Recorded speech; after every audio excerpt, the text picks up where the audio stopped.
आज देसी कौ माछ रोषे हे से भी कंचा। Hi friends, Jai Jagannath, welcome back to my YouTube channel. तो देखो केमती रोषे होठी माँ भी माछ केलुंट पाउंश नहीं कि जमी गाँव में माछ केला हुए सेमती माछ केलुंट। कौ माछ माछ गुड़ा सब छिटकी बुलूं छोटे छोटे माछ गुड़ा केड़े सारिकी ए रंधा हम। तेल दे लुण हलदी गोल माछ को दे दिहला कढ़ई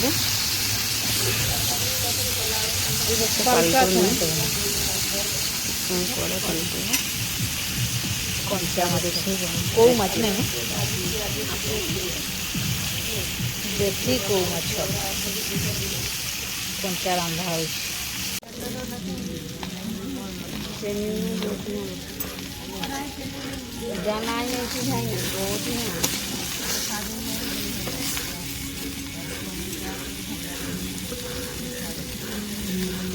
माछर टिके भाजी हो गला बाटी नहीं रसुण अल्प टिके सोरिष जीरा टिके एबे प्याज देदेलु फास्ट प्याजटा टिके भाजी हो गला बटा मसला देदबा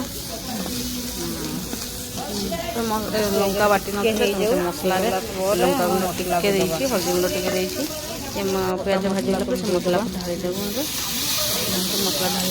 देछि तक भाजी देबु हल्का के भाजी हो भाजी हो गला टे पानी देदेवी भाजी जमा भांगी माछ पूरा गोटा गोटा अच्छे आप एमती बनई खातु आमती लगुच आमको कमेंट मध्यम कहे। आम भिडियो जब आपको भल लगे तो लाइक शेयर कमेंट सब्सक्राइब कर जमा भूलें। एमती माछ मु पोड़ा करुँच माँ को कहली बहुत दिन माछ पोड़ा खाइनी माछ दुईटा पोड़ी दियो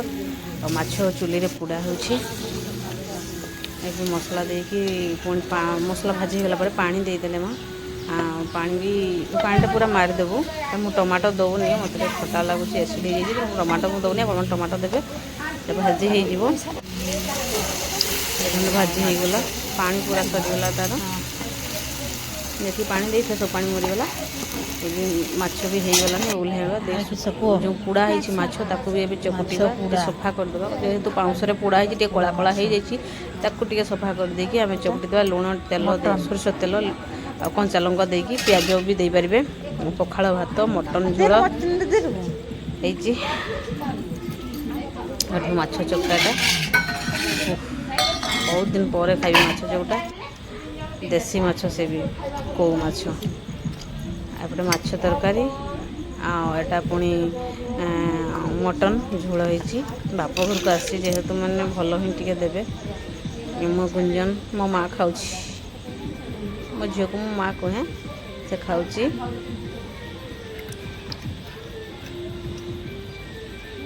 एपटे मो कैमेरा पछुआड़े अच्छी मु वीडियो कर सारे खाइबी।